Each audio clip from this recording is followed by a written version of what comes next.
You're on. Great. Perfect. Well, I'd like to call to order the October 23rd meeting of the Historic District Commission. And our first order of business is roll call. Rich Yunkin. Here. Sharon Henderson is absent. Bettina Monaco. Here. John Desmond. Here. And my name is Murray Gates, for the record. And then we can move right into the approval of the minutes. We've got two sets of minutes to review or to discuss and approve. The first one being the minutes from June 26th. I'll move approval of the minutes. Okay. Do we have a second? I second. We could- Ladies before gentlemen. Do we have any discussion? Okay. Hearing none. All in favor of approving the minutes? Aye. Aye. None against that motion, so the motion has passed.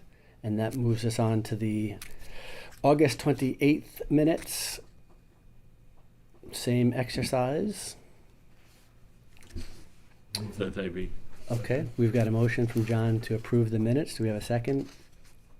I'll second. Any discussion? Just one very minor, which I picked up because it was about me. At a couple areas, Brian, you've referenced me as Mr. Murray, which I'm perfectly fine with. But I know why you do it, because we do have a Mr. Murray in the building. So, Okay. for consistency's sakes, we can. I'm making a note to go back and correct the name. Perfect. Okay. Any other discussion? Okay, all in favor of approving the minutes from August 28th? Aye.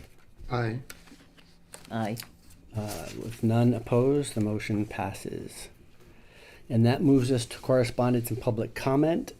The first item from August 25th, a letter to the Rhode Island Historic Preservation and Heritage Commission about Route 138. And then it's going to be quickly followed by a response on September the 4th from the Rhode Island Historic Preservation and Heritage Commission. Those letters were about the DOT project en route. That's right. Yes. So I had a question about, I think it's the second letter that came from Elizabeth Totten. And just wondered if, I think she said in that letter that they're going to be, there's this project that's before us now is an iteration or another version of the original project. And Brian has said that it's far diminished from what the original project was.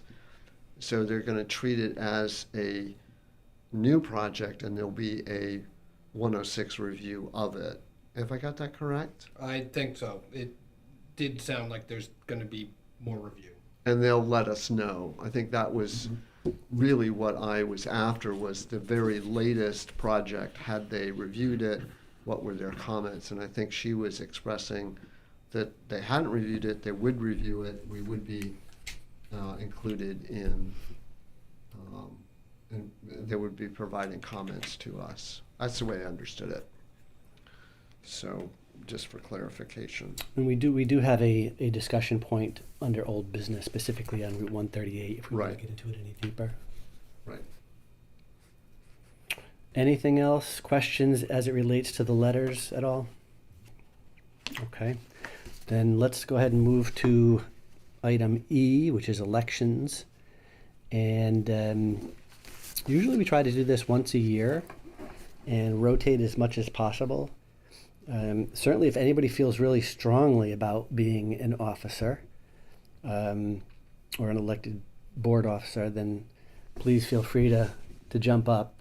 I can tell you that I'm doing very little in my capacity as the chair of the board at the moment, and would gladly pass it on to somebody else if somebody else wanted it. But having said that, if you don't feel like you're ready to take that on, I completely understand, and I'm willing to hold on to the chair position if need be.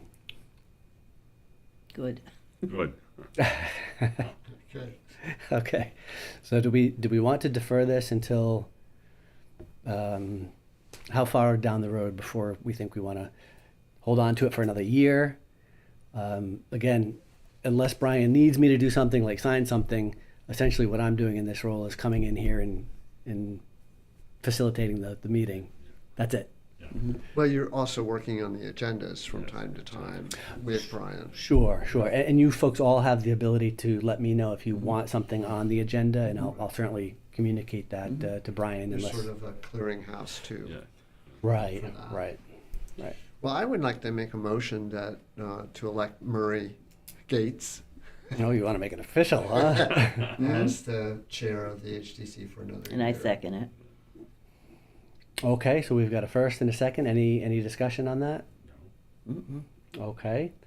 All in favor of Rich's motion? Aye. Motion carries. I should Um, get you a gavel. you don't want me to have a gavel in my hand. Maybe an axe. Do we have? Thank you, Murray. Certainly. Yeah. My pleasure. It's very honorable of you to assume. Yeah. Great. And you're doing a great job. You really are. Thank you. Yep. Do we have a vice chair in case we need one? And the role for that would be essentially to do what I'm doing and stand in my place if I'm not available. Do you know, do we have an existing vice chair at the moment by default? Because David Hill was. David Hill's the last one? So no. I'd like to nominate Sharon Henderson for that. She's not here. It's ideal time. One of these. She, I'll second that one. We have a second. Okay. Any discussion? no. No? Do we need to vote on it now, or should we wait till she's here? I'm happy to put it up for a vote if you'd like. Sure. I'm sure she would. She'd Be probably, happy probably to want do it. it. Yeah. Yeah, Okay. she might have. All in favor of the motion to nominate elect Sharon Henderson as the vice chair? Say aye. Aye. Hearing no dissents, Sharon has been elected. God bless Sharon. And that might be great training for Sharon, because normally the vice chair can switch in to the job if, Sure. in the future. Yep. Great. Okay. Thank you for your confidence. Let's move on to the next item. F is old business. We've got Matunic Beach Historic Resource Survey. I had asked Brian to put this on the docket specifically if we had somebody coming here. I hoped that the woman that had represented that region would come back with some renewed energies in moving it forward. Have you gotten any? I have not heard anything since she attended the meeting. Okay.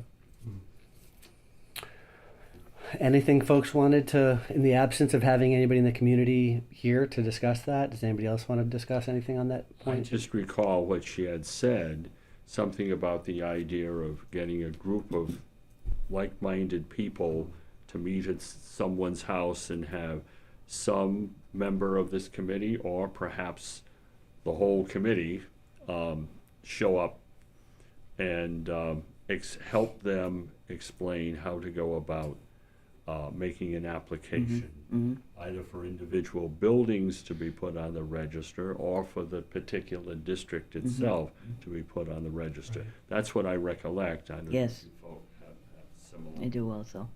I wonder if it'd be worthwhile for the commission to write a letter to her, just reiterating that, helpful, very helpful opportunity. Do we still have her contact? Do we have her contact information? Do you know? I should be able to get it if I can get her name off of It's in the minutes. the meeting minutes. I can find the address through Right. GIS. Okay. Nobody can hide anymore. I think it was Ann Terry comes to mind. Yeah. Something like that. But I think it probably is a good idea to reach out. I do know, because I just finished the project closure report for the state, and they are very interested in, where is this leading? So I don't think we should just simply sit and wait for Right. people to approach. I think we should be proactive Sure. in trying to use the information that was gathered. Well, I don't mind writing a draft letter and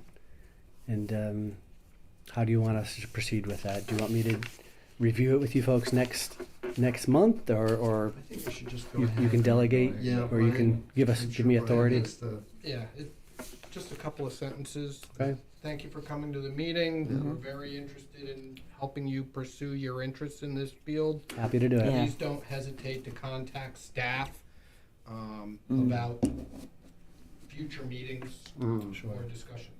Okay, Great. let it be so. I don't think we need a motion, right? I'll just write the letter. Mm-hmm. The next item is discussion on Route 138 improvements. We referenced the letters that were exchanged before. Anything else that folks want to address as it relates to that project? Yeah, I tried to look at the plans and all the captions and the notes.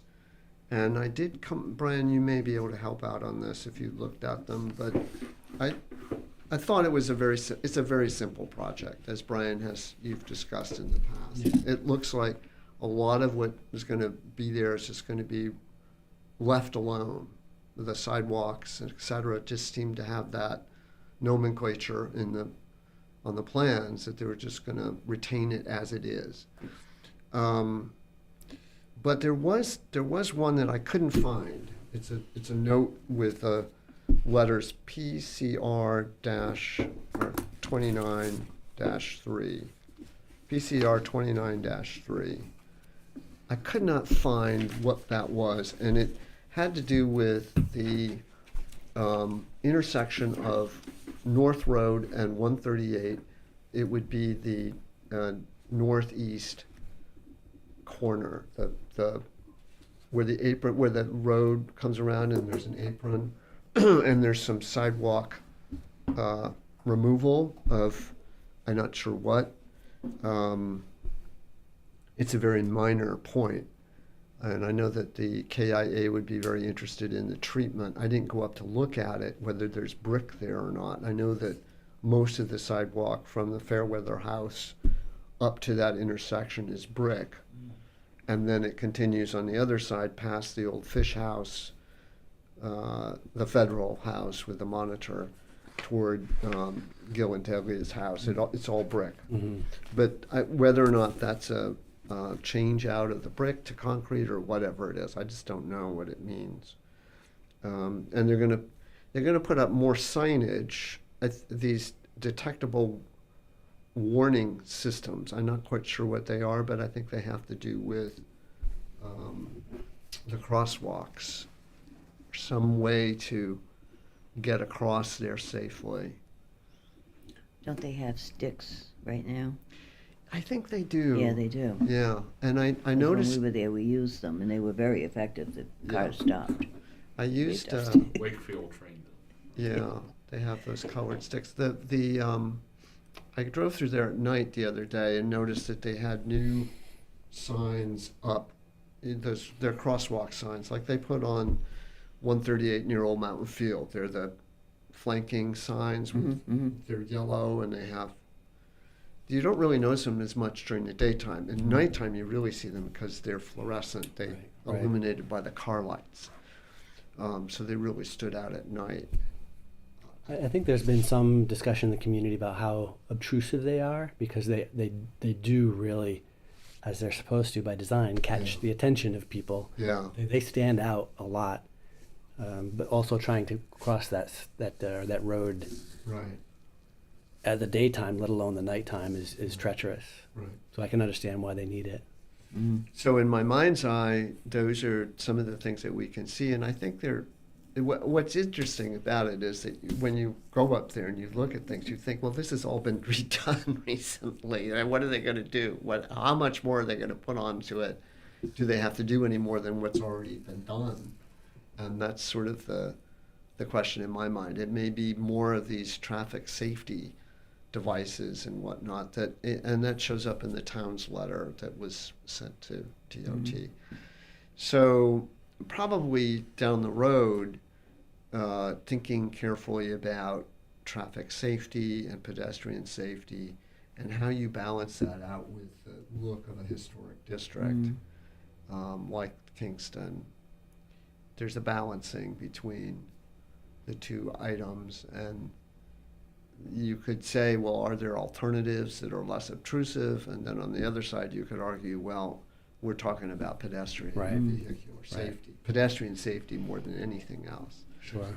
So the village, the vitality of the village, the usefulness of the village, you really have to think about safety as being a key piece of the whole thing. And so you may have to sacrifice a little bit of aesthetic value to get the safety value. It's a balancing act. And I think that there is a great deal of traffic. Yeah, it's very thick.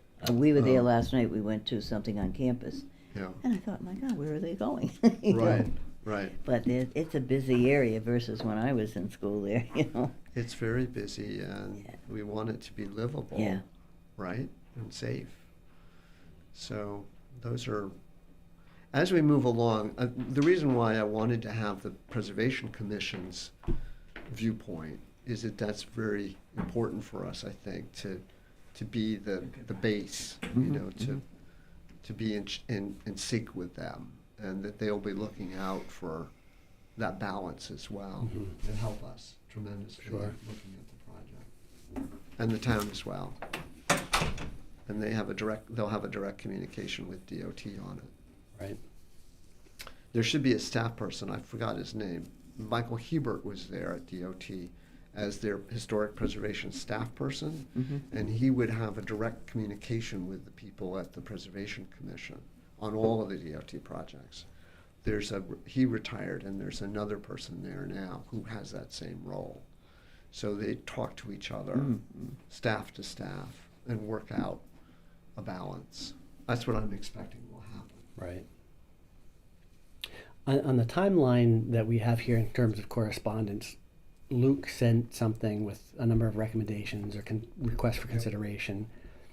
Nothing came back from that, I'm right? not aware that there's been a response to that. Okay.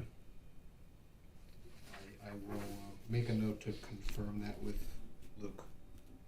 He was working with the Traffic Safety Commission. What's it called in The town? bike The pedestrian. bike pedestrian. Yeah.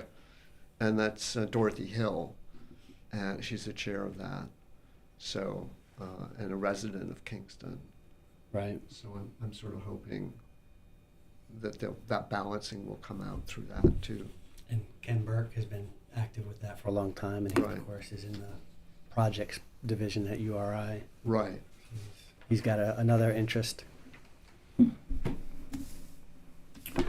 Okay. Anything else as it relates to the 138 project?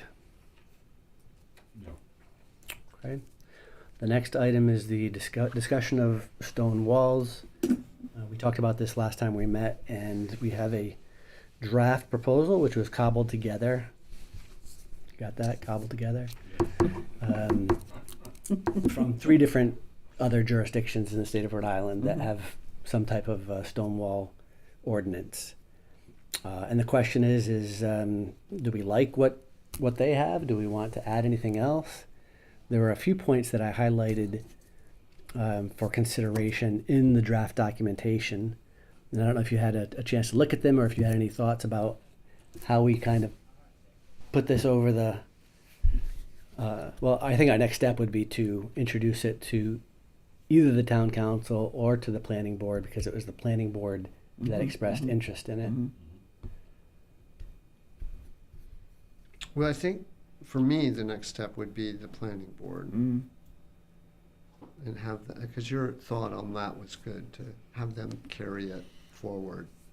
And they have that jurisdiction over stone walls in the subdivision regulations. Right. Yeah.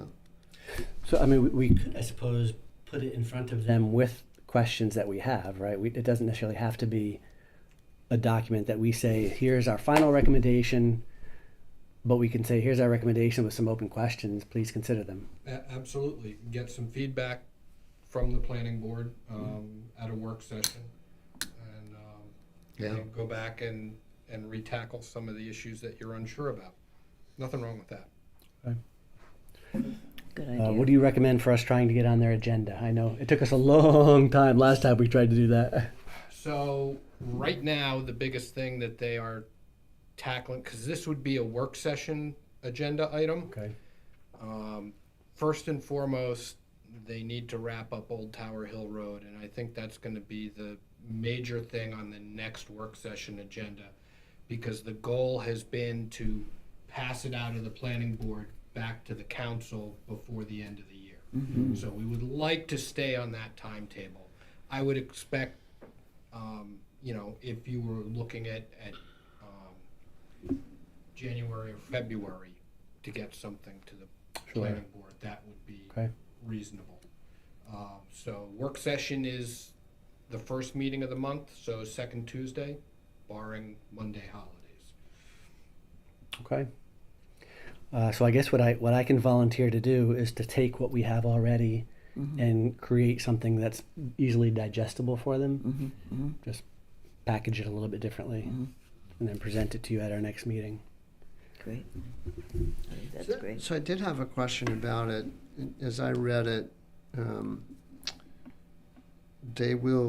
a person seeking to change any alteration, relocation, or demolition must have a permit, I think, from the town, the building official.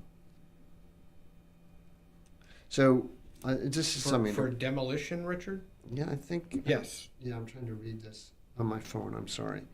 But it seemed to me that there's a piece in there that maybe we should consider adding that directs the building official. They need to have prior written approval from the building official to go forward with an alteration, relocation, or demolition. But I think that the ordinance has to be very clear what the building official needs to do to provide an approval or a denial. And and I think it goes on to talk about in E, historic stone walls in disrepair or neglected condition shall not be removed from their present location, but must be repaired or left as is. So that's really a pretty strong statement about historic stone walls. And it should give the building official direction about whether he would actually give an approval letter for an alteration, demolition, or what kind of letter would be written. But I'm just not quite sure that that's clear enough, that it doesn't give the building official, this ordinance doesn't give him carte blanche to just decide on his own whether he's going to give an approval letter or not. He's got to have some sort of criteria Yeah, exactly. that's very specific. Otherwise, you're creating more problems for him, because he doesn't want to have to arbitrate. He wants to be able to just say yes or no, you know. And then if it's a no, then I think there has to be a relief valve for it. I think most ordinances need sort of a relief. There has to be somewhere for the person to go to get relief. He would go where? To the zoning board of review? Would he go to the building board of review or the zoning board of review? Well, the zoning board of review. There It's is a no zoning- building board of review. It's the zoning board Zoning. of review that hears appeals from decisions of the Yeah. building official. So they would need to have some sort of thing to fall back on as well. You know, there should be something in the ordinance that really is very clear about the denial. And maybe E is clear enough. I don't know if it is. That's just a big question I have. E is the one that says, no, you can't do it. You can't demolish them. You have to repair them. The circumstances, as an example of a circumstance where somebody would ask for a permit would be for a break in a wall for a new entrance. Yeah, and so there has to be something in there that provides the building official with that exemption. Or that a house is designed to go right where the wall is. You know, what would you do then? Would you direct them to move the house to a location where the wall isn't? Or would you just say, no, you can't do that, and leave it at that, and get an appeal? What about setbacks, you know, which we utilize all the time? Yeah, What building about setbacks from a wall. From a wall. The planning board also has, I think, a directive, although this could be researched, that when they're deciding on property boundaries on a new plat, that they advise the owner, the developer, person who's proposing the plat, to make the wall, if there's a wall there, part of that boundary, not to put the wall in some jeopardy because you put a boundary line, you know, sort of through it or next to it or whatever, you know, it makes it, it becomes a problem, you know. Does that have to be addressed in this ordinance, or is it already addressed in subdivision, minor subdivision regulations? Yeah, it's sort of like, do you have consistency between this Right. ordinance and what's in the subdivision? Yeah, it really only comes into play in subdivision layout. And yeah, I mean, we have had this at the Northwood subdivision at the corner of South and Allen's, and at Broad Rock, the new subdivision there just north of Saugatucket Road, where in laying out the lots, we were specific in saying, to the best of your ability, use the existing stone walls as the boundaries and don't create a lot that has a wall running through the middle of Right. the lot. Right. Now, they were able to do that in some instances and not able to do it Yeah. in others. But at that point, you encourage them to take any of the walls that you move and create new ones on the Right. lot lines. Yeah, relocate them. They're not supposed to be removing any of the stones from the site in the first place, so they need to find something to do with them. Yeah.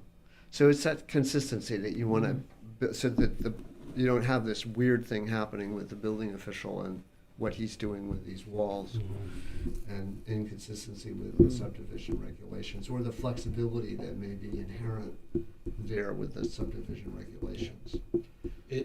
I wrote one of these ordinances when I was in Coventry, and it's kind of a tightrope walk, because you want to protect the walls, but if you go too far and it's viewed as, you know, damaging to development, it's not going to get a good reception at the council. So you have to straddle that line and create, wherever you create protections, you create options so that you're not unnecessarily restricting development.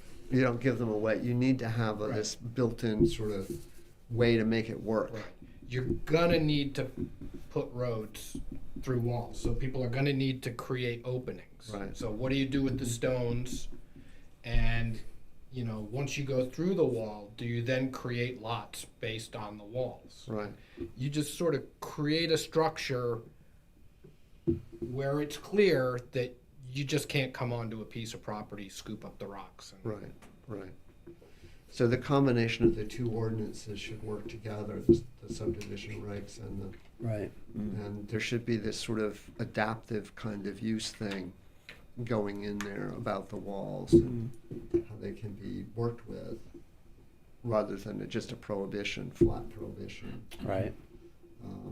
But it has, as Brian has said, it has to be strong enough so you prevent just willy-nilly demolitions of the walls and Sure. strangeness going on that way. And the more we talk about this, the more different questions come up. So if you're asking a developer to recreate a stone wall, they can't have their uncle Tom, who's a plumber, make the stone wall. Otherwise, it's not going to be sustainable. So what do you do to ensure that the stone wall is crafted in such a way that it is sustainable? Well, you can have like with the subdivision improvement, you could have a bond that says that if something isn't done to a certain standard, it could be, the bond can be pulled and you can have it rebuilt. It's just more or less a safety net. You can also have performance standards. I think that the one thing that I saw that was kind of neat, I don't know if it's in this one or something you were talking about, where the style of the wall would have to be Right. copied. You know, if it's a certain, like a round boulder wall, you don't want to have a Portsmouth style wall, which is a flat stone wall put there. We shouldn't have, if we're trying to keep our regional identity as opposed to Aquidneck Island, we should have these larger wall, dry laid, larger stones, not the flat stone. Those are Portsmouth and Aquidneck Island walls, the flat stone walls, where they're only, like 3 or 4 inches thick, the height of the wall. So yeah, I think we can research what kind of walls we have and say, this is this type, this is that type. Right. Sort of like building styles and we also have the Narragansetts, the walls that they have built over time. The recent Narragansett tribe, this is probably from the mid 20th century on, these wonderful artistic walls that are different than our dry laid walls. Right. They have all these kind of symbols in them sometimes. They're very interesting. Well, I think we want to protect those. Yeah. Now, you mentioned that last meeting, something about how do we find out where all the walls in South Kingstown are? And you said, you need a GPS or a drone or something? Well, we were talking about the GIS system. GIS. And that's a geographic information system that made that map. And, do the walls, I don't think they really show up on they're hard to read on the GIS. I've tried. Right. So, they do show up in some areas, like right there, but in wooded areas, they don't show as well. I think that's probably beyond the scope. If you had access to something like a LiDAR Yeah. survey, Yeah. that would detect the rocks underneath, where you've Trees been under- overgrown by right. invasives Right. and stuff. Canopy or something. But I don't know if that kind of data exists or not. It may. It may be something that we have to reach out to URI and say, have you done overflights of the state with LiDAR? Well, that's And an are those interesting- images right. publicly available? Yeah. Now, the planning board, when it has a project before it, in the very initial stages, it requires a survey of everything that's on the land, walls, trees, any feature, wetlands, any feature that exists. So for new development projects where you have a plat or some land development project taking place, we would have the information in advance of where the walls are. But for just a normal project or piece of property that somebody owns, it's not going through that process. We wouldn't have that. But if we were to as you said, maintain the type of wall that we have in this particular part of Rhode Island versus, let's say, the islands of Aquidneck, for Yeah. example, Right. do we know exactly, are all these walls the same? And I know. No. No. The they're answer is not. no. No, all right. And then we have other walls that are not farm walls, but they're garden walls. So any particular ordinance that would caution builders about doing anything with the walls, we'd have to identify that type of wall that's on the property, right? Well, you can make the ordinance general enough so that it's incumbent upon the builder or the owner to tell you what's there, but I think that you run the risk of, obviously, the building official can't be everywhere at all times. This would be probably considered a minor thing in the scope of that person's work. So I would think it would be a chore, and then we fall into this situation where you're doing police work in a sense. I call it, with quotes, police work, where you see somebody tearing down a wall, and you come in and say to the building official, did you know that on this address, that house up there on that road, that they're tearing down their walls? And expect the building official to go out and do something about it. It's kind of like, I always say that that's so difficult for town staff to deal with. It's like this, and for the town staff to be this sort of cop on the beat kind of person who's going around checking things all the time. It's hard. You don't have unlimited staff hours Sure. to pay attention. So the fact that they're required in the ordinance to have a permit to do something with the wall, they ought to know that they have to come in and get something. And then if the building official does find that they've gone and done something without the permit, he can fine them. So that's sort of a carrot and stick kind of thing. There's a penalty if you. But then we have people who might go ahead and do something to the wall and not know that any of this exists. Right. Right. So it's just sort of like, again, a balancing act on how you can have the thing work, not create a burden for the building official to make it work, and have the public aware of what you're trying to do and be supportive of it. Sure. Just as an aside and digression, in this book here, she has a whole chapter on the preambulator, the person who in the 19th century and early 20th did do just that, walk around and just check out people's walls. Yeah. And that there are a few towns, at least for the publication, the data publication of this book, that still hire preambulators. All right. Yeah. That's interesting. So. Are you volunteering? Well, Lincoln has, I think there was one of these towns that had 2012. had an incentive program, right, that you could, Yeah, yeah. I think it was Lincoln. was it Lincoln? You Yeah, I could think get a so. tax for taking care of your walls. Yes. You could get a tax It was like Relief. $5,000 Yeah. relief. which would be really cool to have. You know, I something think that it's would- the individual homeowners that are more the issue than a developer, because Yeah. a developer is gonna follow I think what you're needs right. to be. I think But you're it's the right. individual who doesn't know. Yeah. And maybe if he has a better awareness that his walls could be valuable, he's not gonna be too quick to knock them down, Yeah. you know? Right. And I think that's one of the things that we put in front of the planning board to say, here's an example of what another community has done. Mm-hmm. Interested in going in this direction, or Mhm. do you feel like it's Yeah. not palatable at this Yeah. point? Yeah. There are ways for the individual person, not the developer, to be aware of what exists as an opportunity for their walls and to get something in return for maintaining them and also I think to, that's a, I think I think that's that's it's a good a carrot. good piece. And whenever we talk about tax abatements, we always say, so what's the universe of folks that can ask for this so that the town knows what is their liability, right? If we open this up, are they subject to losing $10,000 worth of taxes, or are they subject to losing $100,000 worth of taxes? And that's where the survey would come in handy, right? Yeah, knowing which walls. So could you do a windshield survey? Would that be possible? That's a lot of road to cover, but you would know, is there a wall visible from the road? Right. And you just go property by property to do an inventory. I'm sure there's somebody passionate out there that wants to do that. Preambulator.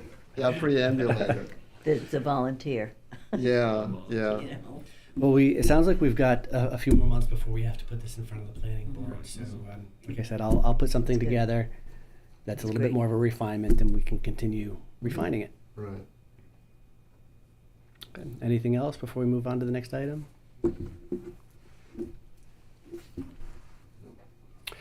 Okay, the next item is new business, and we've got a couple of items here that I'd requested Brian put on the agenda.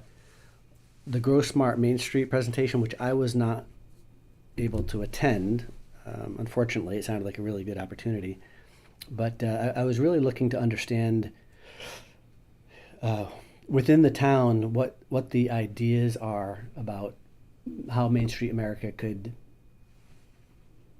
I guess it's mostly from an economic development perspective thus far, because I think it was hosted by the EDC. Mm-hmm. But how it could impact the historic downtown area. Did you attend? I was there, Richard. Rich was there? Yeah. John was You were there as well. I was there. Oh, no, we're all there. I So thought any- it was fabulous. Any feedback as it relates to the connection with historic nature of downtown? I thought the renderings were beautiful. I think it's an exciting project. I Mm. really do. It is. I think a lot of people. Now we went last night to the jail, which was Oh, fun to see. Erica's jail. And I was speaking with the chair of that, Joanne. She was very. Yeah, Joanne Malish. Oh, she's amazing, And she wasn't, I said to her, I was very excited to see this project, and she said she's not that familiar, so I directed her to, look at the website and see how beautiful it is. Mm. The renderings, I think, Right. I think it's very exciting. And she said she heard some pluses and minuses, and I view it as we won't be looking at parking lots. I think it's beautiful, I really do. I think the big benefit of the program is that you're never starting anything wholly from scratch because you've got this reservoir of project knowledge that Main Street America Oh, has God, worked yes. on various different projects. Absolutely. It's And fabulous. a lot of people that can guide you through the processes of getting different aspects of your Main Street improvement project going. I do know that Susan Marcus from the EDC has volunteered to sort of act as our point of contact Nice. with Jillian Finkel at Grossmart, who did the presentation. And we're trying to stay on that list of like pilot communities. So as soon as I know about any future meetings, I will pass it along Oh, to yeah. everybody. But basically, we're sort of in a holding pattern. We've expressed interest. When they offer to come back and talk further about it with us, we will start pulling together a dedicated group to work on that. It's a great project. That's the most successful National Trust program in the country. And it's been going for decades now, since the 70s. So it's very, very well established, and people have learned a lot from it. And design is part of the 4 cornerstones of it, but design is one of those. But the economics also is huge. All those 4 things are almost equal in their focus. So the help that business owners, small business owners, get from it on a main street is great. And the evolution is from the mall, actually. Malls have associations of business owners within them. I think it goes with the lease, and they do joint things together. And what Main Streets didn't have was that kind of organization. They didn't have that cover organization that malls had. So the origins of this go back to the conflict, or the competition between malls and Main Streets, where malls were highly successful in their efforts to draw people way back in the day when they were first built, and Main Streets were not.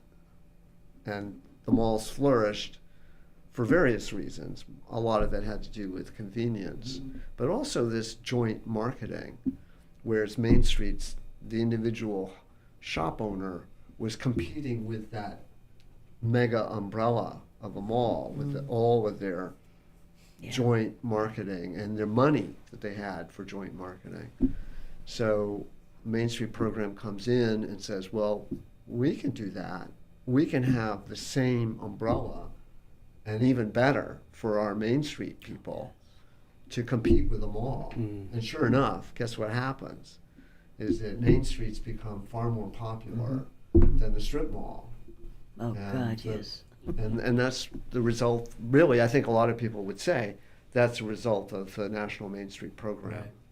I know that Don't you think that the Main Street really goes way back in history? Oh, yeah. With the construction of, we Community, had community centers, the squares, business centers, squares, people, and the combination of the assets, which is what I think Susan and the Economic Development Committee have said over and over again, is that we look at our assets, and that's what a mall does. But a mall can't have a river. Oh, God. It can't have an Olmsted Park. It can't have the historic buildings, unless it wants to be Disneyland. Oh, But, no mall is going to be Disney. Even the Mall of the World doesn't have all those things, right? So, And that's exactly what, so Rich would remember this. We brought in the executive director from the Connecticut Main Street Association 10 years ago, maybe. And that's exactly what he did, was he walked around, looked at the resources and said, wow, specifically Main Street, Wakefield, you've got some really eclectic resources here in terms of architecture. And then walking over to Saugatucket Park. So Right. trying to figure out, and that's where it first gelled on me, is that, you know, you've got these what appear to be two distinct resources, but they're really literally bridged together. And how do you make that work? So yeah, the Connecticut organization, which I've since worked with a little bit more recently, is a great example of how they help communities. Was the presentation only focused on Wakefield, or did they get into no, Peacedale? no, it was really focused on the whole broad program statewide. Mhm. Oh, good. And then they had, obviously, they tuned it to Wakefield and complimented the town on how much, the community basically, on how much is in Wakefield. But I think they tried to convey that Rhode Island, the statewide program, is really a helpmate for local towns and villages, and that you can have more than one Main Street in any community. There can be, like the flats in Peacedale. Right.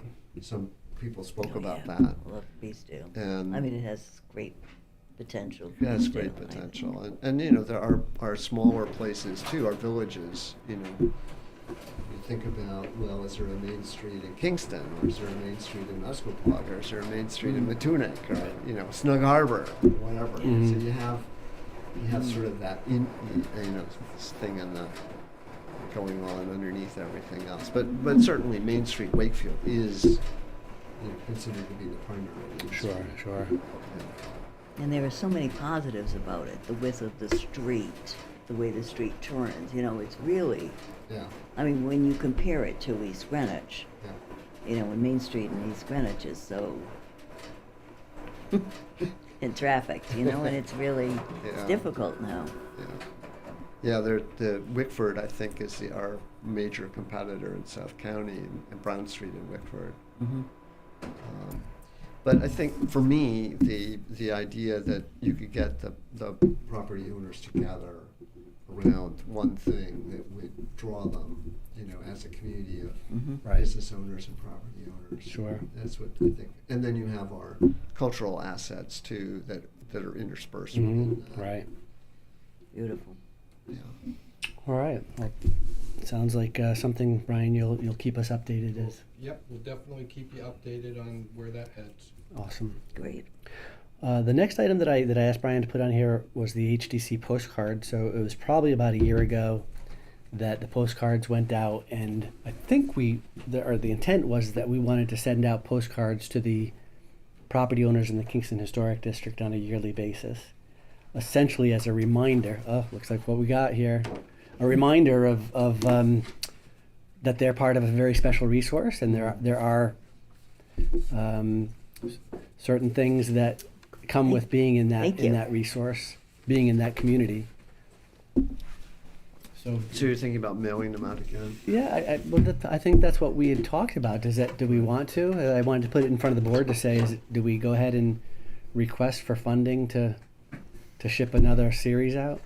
Well, this is great. And I told Murray, I said, I don't think there's a problem with that, and the question was, what do you want your message to be? I think that's the only question mark here. This one has I think it has the links on it. It has the QR code, Mm-hmm. so you can get to and it has the address for Brian and for the website. Is any of that changed? No. And then we would put a message on the other side. Actually, is that one already? I mean, it looks like you could just send it out again. Yeah, it looks great. With the So current address. the white section is meant to have the message. This is what actually went out last time. Yeah. Yeah. So It's very good. I was thinking you could also use this to reach out to Matunic, change the messaging on it a little bit. you know, Great. maybe try to encourage people to ask questions. You're saying, We could direct them, give them a link and direct them to the video from the final meeting if they're interested, or, so there's lots of different ideas about what you could do with it. right,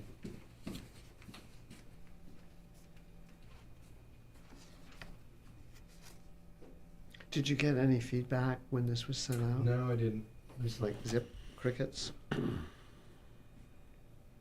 Well, know, Marie, just- if you send a letter out to the Matunic people, you could enclose some of those cards in that letter that Mm-hmm. you were gonna send to them. certainly could. I'm not sure that achieves the purpose that Brian is after, but it wouldn't hurt to It send just them. mentions Kingston specifically. Yeah. So it's a little, it's all about Kingston. And your suggestion, Brian, is to do something similar for Matunic, but changing the message on it, and Hold on. Yeah, no, because this red part up at top that talks about Kingston is on every card that's printed. right, so we'd have to it print may out a not- new set. It may not be a good idea for Right.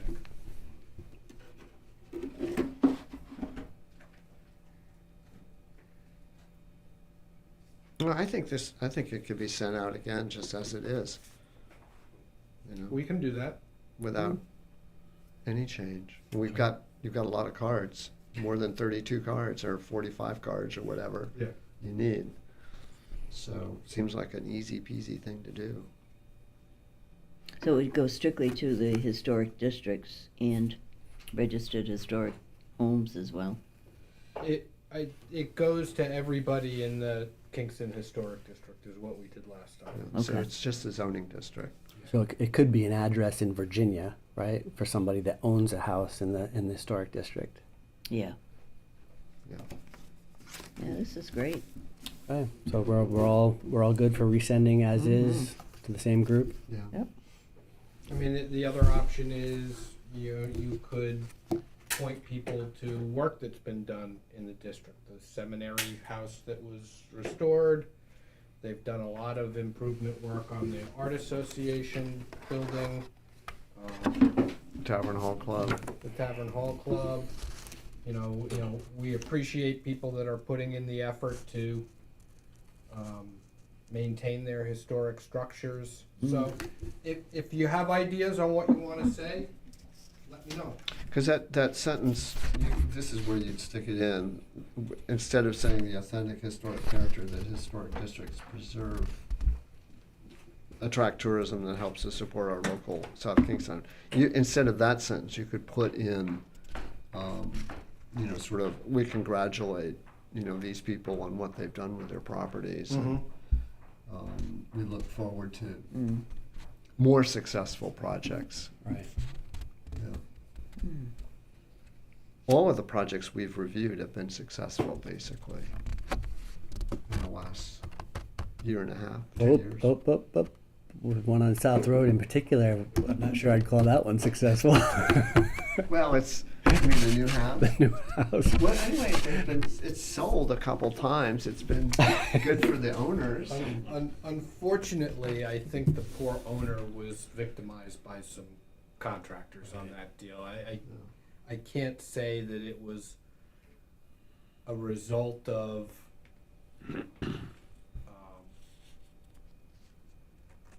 a wrongfully intentioned property owner. When your contractors wind up in jail, something went wrong. Yeah, Something's yeah. wrong. But I think the end result is fine. It fits in. We haven't heard any negative comments about it, have we, from the No. from the other people in the district? Yeah. Well, the neighbor, Carcieri's, I forget, she was a Carcieri, Sue. Oh, yeah. She mentioned something about, Well, she would have rather had that land as part of the house right, property, right. but that was all done by a prior owner, the cutting of the land, the lot on. So it's sort of wistful. Right, right, Probably more to do with her landscape in front of her house than the. right. Okay, so we'll sit on it for 1 month. put it on your bedstand and look at it every night and think, what do we want to message to the people in the Kingston Yeah. Historic District? Yeah, okay, good. And we'll bring that up again next week, next month and a half. Okay, staff update and planning department activities. Mr. Desmond had some questions around or some thoughts around the signal tower, Yeah. which we, the commission had addressed to some extent a couple years back, and we just wanted to make sure everybody's on the same page on this one. Well, I have a packet that I'll just distribute to everybody here. Brian and I have talked a little bit about this too, but let me just give this. This would be some kind of preparation for it. And I'll just go over what it is. Thank you. You're welcome. And let me just go through this. What you see right here, this was an article that I wrote for Christian McBurney's Small State Big History, in which I worked with Christian, as editor, but I also worked with some of the other friends of the West Kingston Station to write a profile of the signal station itself, so that people might have a general idea. And I asked Christian, was there any response? He said, no. I visited Erica Luke, and she found, this is now for establishing some kind of credibility to it. This is an article in the August 1930 Narragansett Times, saying that a new signal station is being built. Doesn't say anything about the older station, but the new station is being built as of the time the article was written. Jack McCabe, who had been a station agent there, sent me some pictures and included this signal station when it was a going concern, and also had one picture that showed the old station standing next to the new station. I did not bring those with me. To find out a little bit more about its history, at least in terms of when it was a going concern, I visited the South Norwalk, Connecticut Signal Station Museum, and they had in it, they nicknamed them call sheets, but they gave me several station record of train movements that came out of that signal station back in this happens to be the date February 17, 1956. Even says what the weather was that day. And this is in the hand of somebody who worked in the station.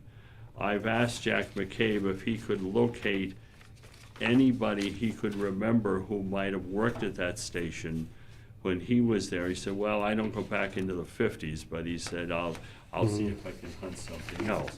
And then lastly of all, this, I was asked by the people at the South Norwalk station, I said, what is the best book on the history of signal stations that you'd want to consult so that it would give a context for the station? So what I've come out with is a lot of what Antique dealers call patina about it. And Murray might recall, I don't know if Rich was there, way back in March of 22, and in March of 22, a group of us went to the signal station. A lady came down from... I was there. Yeah. I was there. Yeah, that's right, you were taking pictures and stuff, yeah. And the key didn't fit the lock. Somebody came up with a crowbar and just pulled it open. And we went inside. We got that on tape. Go ahead. Anyway, well, with the permission of the REDOT. Right, that's right, that's right. And the second floor had collapsed onto the first. It looked like a children's pickup sticks game. But Frank Hepner said the board, the signal board, the electronic signal board that would have told them when trains were coming down from the Massachusetts line, especially from Providence, and those crossing from Westerly to go up to Providence, that would signal to them where those trains were. And he said that also legitimizes the station in many ways. The people at the South Norwalk said, if nothing else happens to that station, somehow convince someone to allow you inside to take that signal board out, because this would be a significant thing. They have them down there. They showed me two kinds of signal boards from the past, and then because of both Metro North as well, which is commuter railway going into New York City, as well as Amtrak, run right past the station. So you actually have a living signal board up there to tell you where things are going. So one of the things that we want to do is make the connection between the history. You've been able to build the history around it, which is great, and turn it into or make a connection with historic preservation. Right. So what are your thoughts around There are it? two things. There are two ways to go that I know, and these are limited. One is, this is something that you might be familiar with, the historic transportation marker for the William Pomeroy.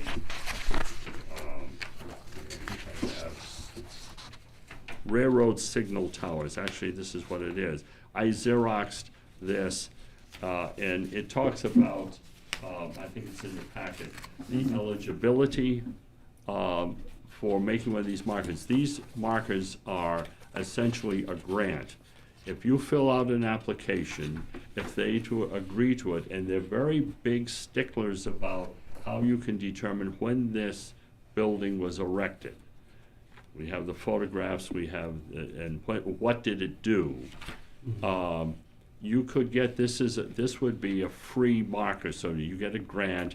If they accept it, then they send you this metal plaque and actually a pole to put it on. The only thing it would cost you would be just a post hole digger to drop the pole in and fasten the thing. Now, that could be a first step. I remember, and how do I say this? Well, let us say that I did attempt with the Friends, at the urging of Hepner and McCabe and Ghirlandaio and a few others, to attempt an application to see if the building could be put on first the State Historical Registry and then to the National Historic Registry. And I started to work with someone in the Preservation Office in Providence, and they act as an editor, basically handing back what you've written and saying, well, tweak this, get information on that, whatever. And then suddenly she ceased to want to do that. And it was a discussion that had to do with another agency in REDOT wanting to have nothing to do with the building. And that's really where we are with all of these Absolutely. preservation efforts, right? Yes, right. That's where we are with both. I mean, ultimately, if I were to apply for one of these plaques, I would get it, but I would have to have permission of the people who own the property to put it up. Now, it seems like a fairly innocent kind of thing, that you're just saying, well, look at this. It's a worthy of historical note, but at the same time, that also calls attention to it in the way that says, well, should we let it compost in place, or should we now try to do it, since it's recognized as a historical thing? The big historical thing is, it's the last wooden signal tower still standing. There are and nothing is done to it. The other signal towers that are left are brick, which is the reason why they're still in existence, or they've been repurposed. In other words, they either bought by, is going all the way back to New York, New Haven, and Hartford, or being bought by Amtrak or Conrail right now, and they're a real estate agent, or they're an art museum in Westerly. Sure. This one here stands by itself, and the general idea was to make it do three things. One is to museum to itself. In other words, if the second floor were rebuilt, and then you could have a few levers and maybe some photographs and that signal board sitting there to explain to anyone what a signal tower once was used for. It's no longer used for it now. They became antiquated. There's one in Providence right now, and that controls electronically all the trains passing through Rhode Island. The second thing it would be is also a kind of greeting center for people coming into Rhode Island or South Kingstown, coming there, as the station that's there has no brochures about where they are or anything about maps of it or anything. So, and the third thing it would be is a kind of coffee shop almost, because again, they have no element of refreshment for those waiting for the train or getting off the train. So those were its three ideas. So that's where all this now reigns. Yeah. And so in other words, yeah, I have the historic background to it, and I have how it could be repurposed. The two things I don't have would be the permission to move on it, and then what are you going to do with it? If something that is to be restored has to be restored. Do you have a proposal that you wanted us to consider in terms of? No, the next step? well, a very general one. I mean, I remember at the time there was some discussion about moving it from where it is in this parking lot over to the circle in front of the station, because then that would give it closer proximity to it. And the second thing is, how do you do that? And three ideas that I've heard mentioned. Well, I think that might be a moot point, because we know that that's not going to be accepted under the current administration, right? Yes, it will. That will not be accepted, either to give permission to put some kind of historic recognition to it, public recognition to it, or to move it to that circle, or how one would begin to do that. Right. I've heard take it down board by board, label the boards, move it over. A second is cut it in half and put it on a flatbed. A third is to tilt it, and then hopefully the only problem would be the cable wires, not the electric wires, primary and secondary, but the cable wires, to somehow lift them up temporarily to get it through. So those would be the things. Did you want to knock on their door and say, can we put up the sign? Is that something that you wanted us to look into? If it's possible to do that, I would want to fill out this application as best I could. And then before you knock on somebody's door, you want to say, well, this is what we know about this building as it is. I guess I'm drawing a little bit on my own experience, because I volunteered, as Murray knows, volunteered in Hopewell Junction, New York, restored railroad station that is now a museum to itself. And I filled out, as a volunteer, I filled out the application that got it on the New York State Registry of Historic Buildings, and also on the federal. Right. So I mean, it had that experience, but you're right. What the situation was in Hopewell Junction is simply Metro North, which owned it. Again, that's the commuter rail going into New York City. Rented the land, thus the building, to Dutchess County, New York for $1. And then Dutchess County, New York rented it to the Hopewell Junction Depot Museum for $1. Something similar to what we were thinking about. Well, yes, it's doing the same thing. REDOT rented it to Right. South Kingstown, which in turn would rent it to Sure. any people who had the Well, I would be, foolish vision to want to do something. although I'm very skeptical about RIDOT's ever acquiescing to it, I'd be happy to, if the board wanted me to put my signature on a letter that we penned, I'm also not really sure I want to go to the town council to ask them to get involved, but I don't know, Brian, if you think that we would need to at least tell them that we're doing it? Because I think it would be better coming from the Friends of the station. doesn't exist anymore. It doesn't exist anymore. Well, Okay. that would actually, It did get reinvented. didn't it? yes, it got 20? reinvented when the fire in the station. And then I've got those people who showed up that March day in 2022 were many of the friends of the station. And when I wrote this piece for McBurney's blog, they all contributed to part of it. So they knew about that element of it. I guess what would happen is I would have to somehow reconstitute that as a group that would call itself officially the Friends of the West Kingston Station, but now with the interest in the Signal Tower. I think you would be better off allowing them to operate as the tip of the spear, and for the Historic District Commission to provide relevant support, Right. for the significance of this. to the Well, that's town. like the Matunic people, right, when they said, could you give us some support Yes. to do that? So that would be along the same idea. Yeah. So- Yeah, I agree with that. I think that Friends may have more clout somehow. I'm not sure how, but. Well- And I think that the other avenue that you might explore is there some way to get support either through the governor's office or through U.S. congressional delegation, somebody who might be able to sway opinions at the Department of Transportation as to the value of preserving this?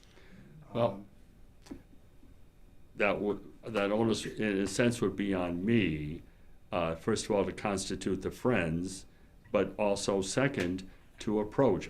One of the things I did in my past lives is I worked for Chris Dodd, who was the congressman from the 2nd District in Connecticut, and I worked as one of his district aides.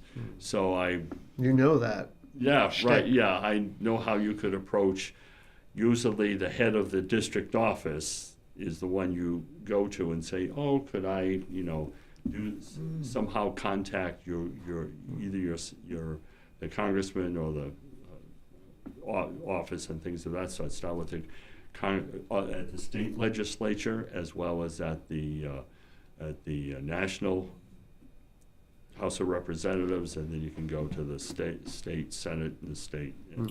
So it sounds like we as the HDC will just be supporting you Cheering from the morally Cheering from the as you do this. I So think that's excellent. I think Yeah. you've got a roadmap down. Yeah, all right.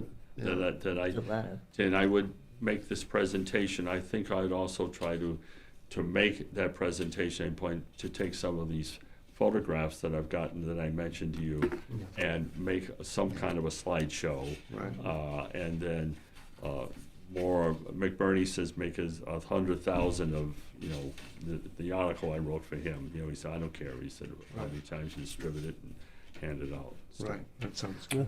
give us an occasional update as you're moving forward. Okay. great. All right. Any? That is if the building doesn't come down of its own weight. Yeah. It's splinters. Any other questions for John? Comments? All right. Then our next point is the facade improvement program, and Rich was our liaison into that program.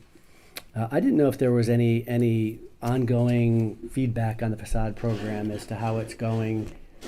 Any success criteria that we're measuring? I think the work that has been done, the feedback has been largely successful. Now, we have had one or two projects either not use all of their money or decide not to go forward with projects. So we've had money turned back in. I'm not sure a decision was made about how to repurpose that money, because it gets dicey, because we really should open it up to a new application process, but there isn't enough time to do that and shove it out the door by the end of the year. We can't really give it to people who have already done projects because we excluded a bunch of people from the application process for those reasons. So it may unfortunately mean some money gets turned back to the federal government. Although I'm sure there are other ways the council could find to use it without having to give it back, but just not as some form of the facade. Sure, sure. What was it May of 2026 that it had to be spent? Do you remember that? I think it's Factoid. It has to be spent by the end of this fiscal year. Okay. Yeah. Well, I have just one question that maybe for future that we could see. I think at one point we were going to see the drawings for the hotel for the Sheldons, and I think something happened. I'm not quite sure if we had the time to do it or not. I mean, I do have the drawings. I'll be glad to circulate them Yeah. to you. Yeah, that would be. I think that as I remember it, it was going to be a restoration of the facade, and that there were no issues with it. It was pretty straightforward. That's what I remember seeing, Yeah. and I was very happy with it. Mm. And I've only heard a couple people on the street be a little annoyed about the timing, trying to get everything done. But they've had their, various things have happened to different owners and different projects. Some of it is the natural sequencing of construction and delays and whatnot. It's kind of, it's difficult to get all that going at once and getting all the people to work at once. We don't have all that much talent in town to just mobilize, 10 Sure. or 12 construction Well, companies. the biggest problem we had at the outset was we asked everybody to come with 3 bids, and nobody Yeah. could get 3 bids Yeah, because the contractors were so busy. right. And so, the back end of that problem is completing the work with Yeah. the same limited number Right. of contractors. So anyway, that's a natural sequence, I think, of what happens with construction projects these days. So we'll just keep our fingers crossed that I think people are really happy with the impact Right. and the vitality. And there's some really cool things that have happened. I was amazed about the wood shingled roof for the calf bar. The porch roof really looks great. yeah. Wood shingled. Right. It was like, I hadn't expected that actually, but I think that was probably part of their plan. Yeah. So we're still waiting to see everything get completed. There should be a celebration when it's all done, Yeah. of some sort. Right. Maybe they could put the money toward that. A street Suggestion. celebration, right? Yeah, I think something, and that's kind of where I was going with asking where it is, because it would be good to celebrate it, even through communication, to say, this is what the town was able to do for Yeah. downtown. Have it kick off for, something. Maybe there's a centennial, was it the 250th? And then the celebrate the Main Street project, and maybe the signing up for Rhode Island Main Streets. Right. Just have a blowout. Okay, tackled that topic. Anything else on facade improvements? Next item is surplus property redevelopment amongst. Yeah, so we need to wrap up. Yeah. So surplus properties, Wakefield is stalled simply because it's messy and a lot of different people lobbying for different results. So I'm pretty sure the council is gonna push that to the back of the line. Yeah. South Road School, we're continuing to work on. There was some energy from the council to try and put out a request for qualifications to actually bring in contractors to make proposals. But when we brought that to the Secretary of Housing, we were told to delay that and develop more better information on the infrastructure side Yeah. so that when contractors did start to bid and make proposals, they were actually doing it based on solid information about infrastructure costs. That's a good idea. The biggest unknown, you know, because of the density that they want to put there, you need to have sewers to support it. And sewers are either uphill up South Road, which requires a pumping station, or a long run downhill through the middle school property to Curtis Corner Road. So we want to develop more information about those costs. Hopefully, if we have more information about the costs, it puts us in position to maybe just secure some grants so that we're not relying on the contractors to foot the bill for that. The more of the infrastructure cost the town can absorb in some way, shape, or form, the more of the housing that goes there can be affordable. So that's what we're working on now. The final property out on Waits Corner Road,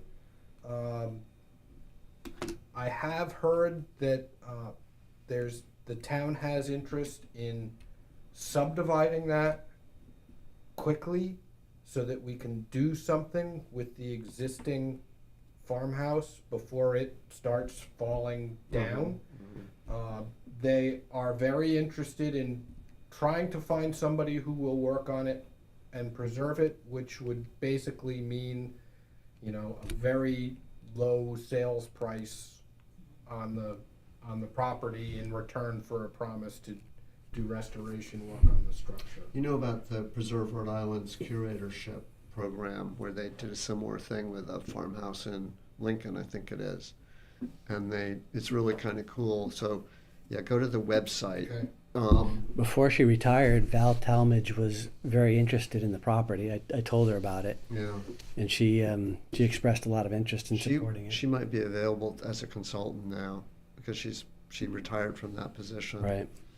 But they did exactly what you're talking about. They were able to get a young group of people in who did. I think they've restored the house, and it's sort of affordable housing, and they put a lot of sweat equity into it under this curatorship kind of deal. Yeah. It's like a lease deal with markers on how much they must achieve in the renovation over time. Okay. It's kind of cool. And they'd probably love to do another one with All the right. town. I'll look into it. Yeah. I'll look into it. All right, thanks for the update, Brian. That moves us on to recurring discussion topics. The first one being coordination with Affordable Housing Committee. Anything? No, I haven't there? really done Okay. anything. A U.S. 250th celebration. Anything that we should know about, John, in regards to that? Well, I can get you a list. Tonight was supposed to be the meeting in which the various subcommittees were supposed to report on exactly where they stand and what projects they have. So I can get you one of that easily afterwards. I was supposed to come up with 9 speakers. I came up with about 13 or 14, reminiscent of 300th committee. And I can certainly pass on to this committee. Anything that's preservation related, but if it's not preservation related, Well, then no, this just is speakers, how South Kingstown got involved in the American Revolution. Indigenous people, slaves, Nathaniel Greene being a favorite of Washington's, Gilbert Stuart talking. I would say there's probably nothing about reenactors, but that has nothing to do with preservation. But I will, just to keep you informed, even if it has nothing to do with historic district, just to keep this committee informed. appreciate it. Great. I can do that. And then the new Veterans Memorial. I don't know if there's anything on that. So I think that's something that Sharon was, That's Sharon's busy right. collecting money and then attempting to realize something. Right. We'll keep it on there and she can update us next time. Yes. Anything for future agenda items that folks wanted to add for our next meeting in December, right? I think we're meeting in December, not in November. December. Second Wednesday, not first Wednesday. I will not be here. Okay. I'll be traveling, unfortunately. The first was good. First Wednesday was better for me. Okay, I'll take a motion for adjournment if everybody wants to do that. I'll move adjournment. Do we have a second? I'll second. Thank you. Do any discussion? If not, all in favor? Aye. Aye. Okay, motion carries. Thank So- you. Brian, this is yours, I think, this. Yeah, I wanted Murray to take a quick look at, you can take a quick look at it. It's just a simple roof replacement for Yeah. the house on the corner of. It's a great thing that they're gonna do something with that. Yeah. You know, it's, needs a roof. Needs some help, that house. Yeah, the guy came in today and I said, fill it out, they're coming in tonight, we'll get it wrapped